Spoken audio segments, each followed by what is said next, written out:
No meio de semana tivemos a definição da grande final da Copa do Brasil, que irá envolver as equipes do Flamengo, que eliminou o São Paulo, e o Corinthians, que despachou o Fluminense. O confronto dos dois clubes com maiores torcidas do futebol brasileiro. Aqui na Europa, com destaque para Portugal, as vitórias do Sporting e do Benfica na segunda jornada da Champions League. O Sporting que recebeu no seu estádio José Alvalade a equipe do Tottenham da Inglaterra e venceu por 2-0.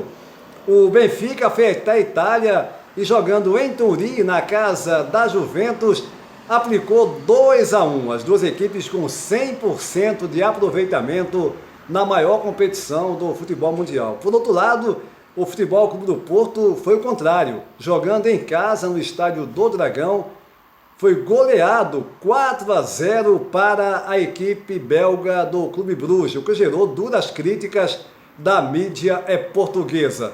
Na opinião do PB Desporto, Jorge Moraes em Maceió, Alagoas e Antônio Manuel Góes no Rio de Janeiro irão destacar a 27ª rodada do Campeonato Brasileiro, como também a grande final da Copa do Brasil. Irei destacar ainda o Campeonato Português em mais uma rodada nesse final de semana, como mais um fato profundamente lamentável de racismo e xenofobia, dessa vez tendo como vítima o craque brasileiro do Real Madrid, o Vinícius Júnior. Fiquem ligados, tudo isso já já, após a nossa vinheta.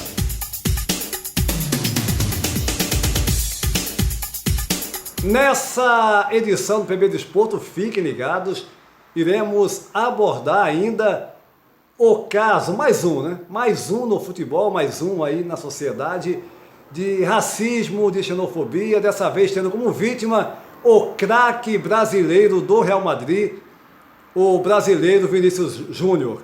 Vítima de palavras absurdas de um comentarista, né? De um profissional do meio da comunicação de um programa popular na Espanha. Vamos abordar tudo isso já já, fiquem ligados. Como também a participação dos clubes portugueses, né, na Champions League, nessa fase de grupos.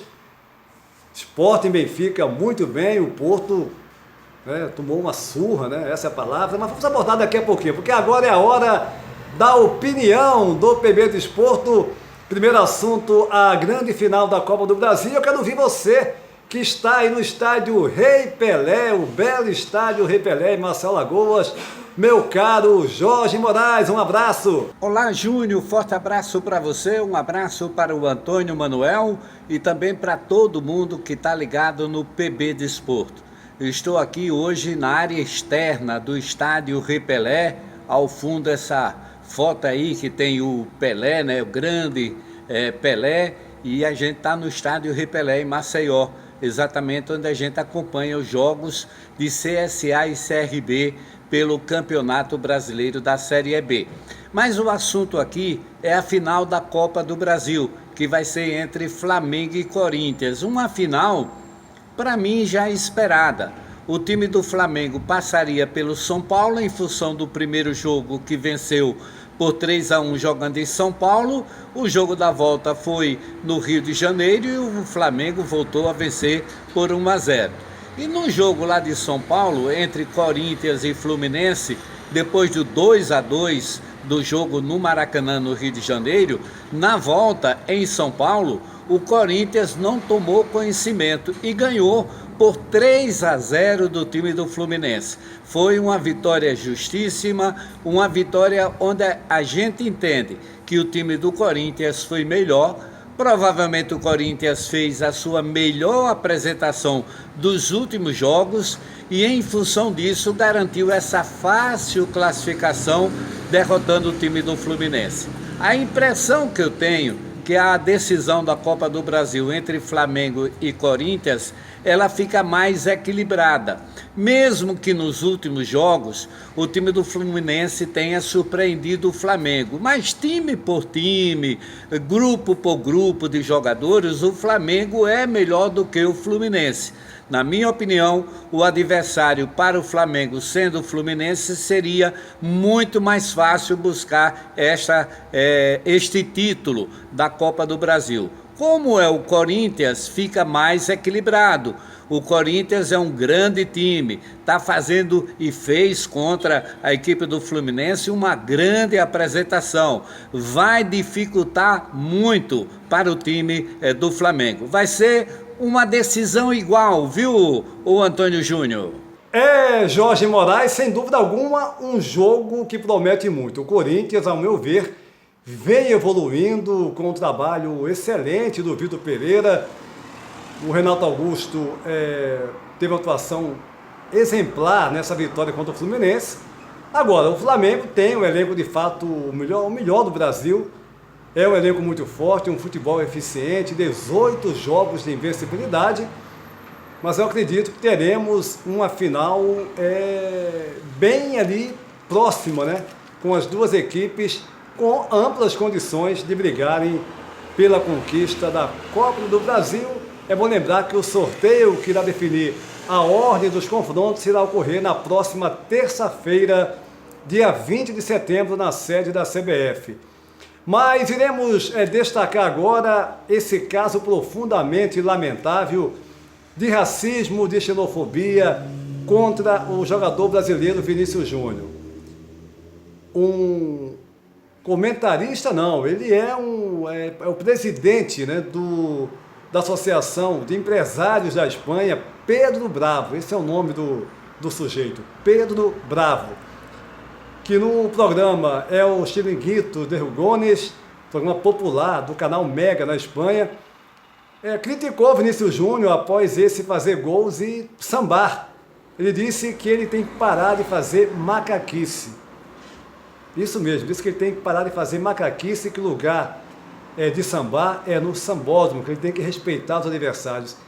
Olha, imediatamente o Vinícius Júnior recebeu a solidariedade de vários companheiros da seleção, enfim, do Real Madrid, de outros meios do mundo do futebol, o nosso Antena Arcanjo disponibilizando para vocês, o que demonstra o quanto o Vinícius Júnior ele é querido no meio, querido pela torcida do Real Madrid. A gente aqui critica quando tem que criticar algo, é óbvio, né?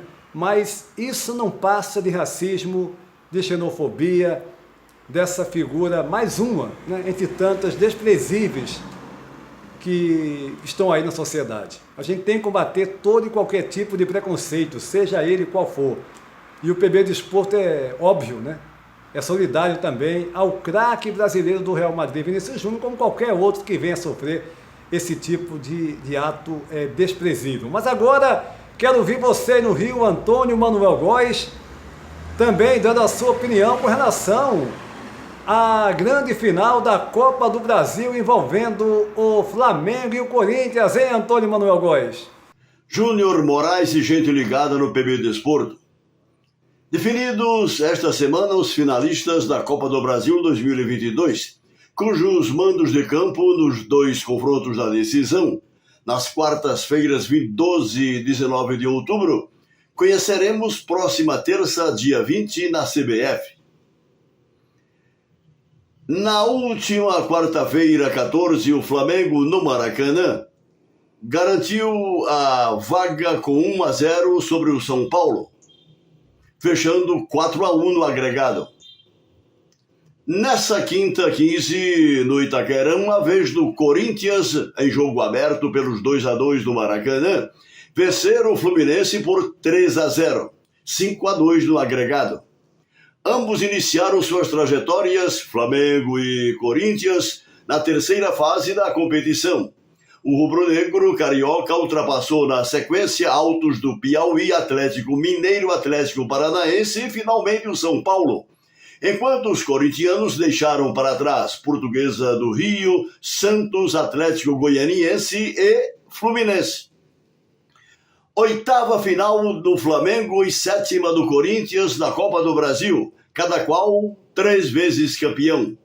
O Flamengo chega à terceira final da Copa do Brasil e da Libertadores na mesma temporada, façanha antes protagonizada pelo Grêmio em 1995 e Palmeiras em 2022. O Flamengo dispõe sabidamente de melhor elenco e jogo taticamente mais vistoso do país, em particular a partir da chegada de Dorival Júnior 3 meses atrás. Entretanto, os altos e baixos do Corinthians levaram os comandados do português Vitor Pereira ao acerto de suas linhas nesse jogo de volta da semifinal, o que sugere de saída uma equilibrada expectativa na disputa decisiva pelo troféu da Copa do Brasil, cujo prêmio para o vencedor será de 60 milhões de reais e 25 milhões para o vice. Desde já, façam suas apostas. Façam suas apostas, com certeza, Antônio Manuel Góes.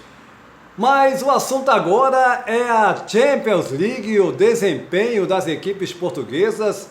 De modo geral, muito bom nessa fase de grupos da maior competição do futebol mundial. O Sporting, nesse meio de semana, jogando em casa no estádio José Alvalade, o seu estádio, derrotou o Tottenham da Inglaterra, equipe da Premier League, um dos maiores do futebol inglês, por 2-0 e é líder no seu grupo. Já o Benfica, jogando em Turim, na Itália, conseguiu também uma bela vitória 2-1 em cima da poderosa Juventus e também está 100%, assim como o Sporting, na competição. Nessa fase de grupo são 2 rodadas, 2 vitórias tanto do Sporting como da equipe do Benfica. Agora, o lado negativo das equipes portuguesas foi o Futebol Clube do Porto, que jogando em seu domínio no estádio do Dragão, foi derrotado por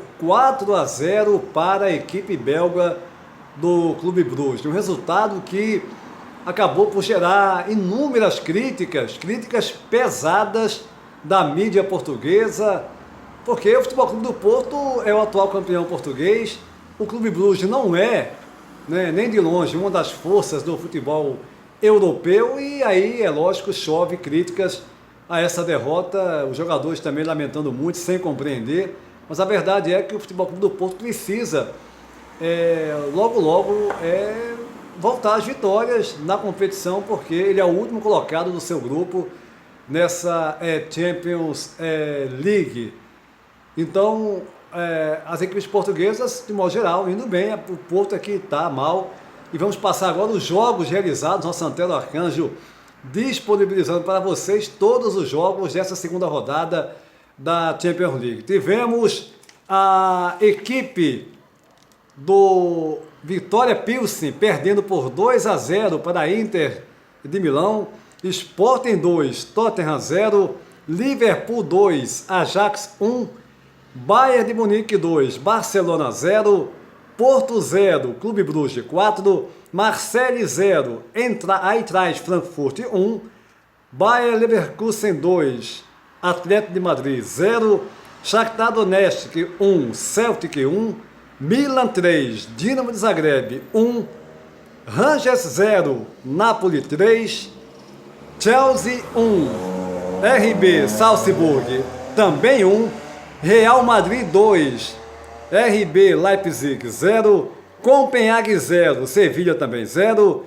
Juventus 1, Benfica 2, Maccabi Haifa, equipe de Israel 1, Paris Saint-Germain 3 e o Manchester City derrotando por 2-1 a equipe do Borussia Dortmund.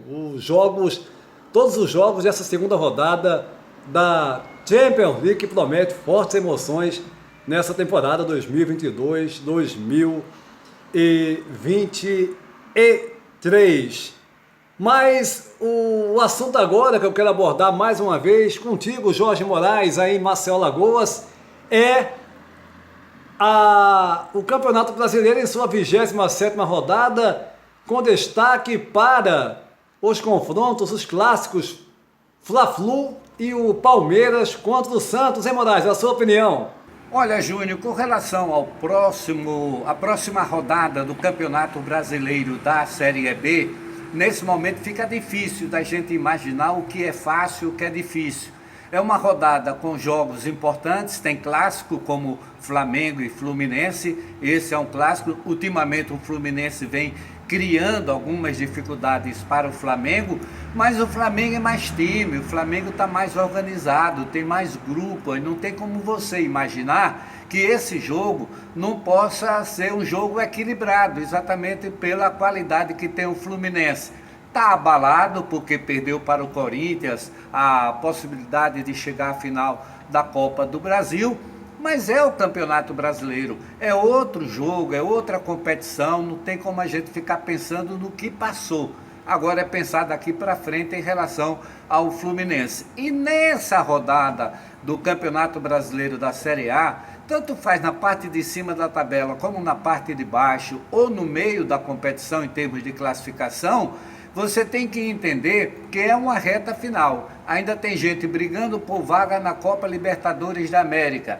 Tem gente brigando lá embaixo da tabela querendo sair da zona do rebaixamento. E na faixa intermediária são aquelas equipes que brigam por vagas na Sul-Americana de futebol. Então por isso que eu acho que mesmo que tenha muitos clássicos, mesmo que tenha alguma rivalidade em jogo, mas é uma competição equilibrada e nesse momento de praticamente reta final, você não tem como pensar diferente. Tem que pensar que tanto pode dar o resultado no grande como no pequeno. E no equilíbrio do clássico, você não tem como adivinhar o resultado. Por isso que eu acho que é mais uma rodada equilibrada dentro da competição, viu, Júnior? Concordo contigo, Moraes, uma rodada muito equilibrada. E já no gancho, Antônio Manuel Góes, quero ouvir também a sua opinião sobre essa rodada, a 27ª do Campeonato Brasileiro. 27ª rodada do Brasileirão Série A, em que destacam os 6 primeiros classificados e seus adversários neste fim de semana, na luta pelo título, pela Libertadores e Sul-Americana de 2023, claro, e pela fuga ao rebaixamento.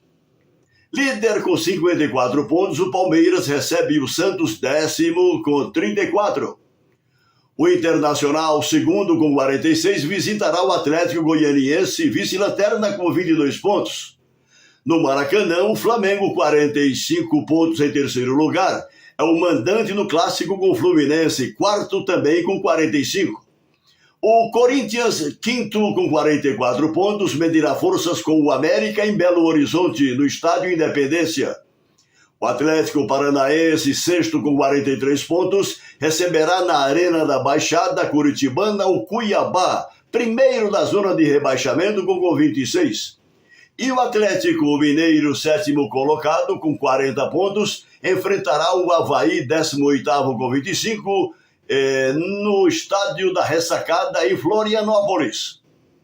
Os clássicos entre o Verdão de Abel Ferreira, empenhado em administrar sua folgada liderança, e o Santos com treinador interino, bem assim o emblemático Fla-Flu no Maracanã, despertam com certeza as maiores atenções neste começo de reta final do Brasileirão, Antônio Júnior.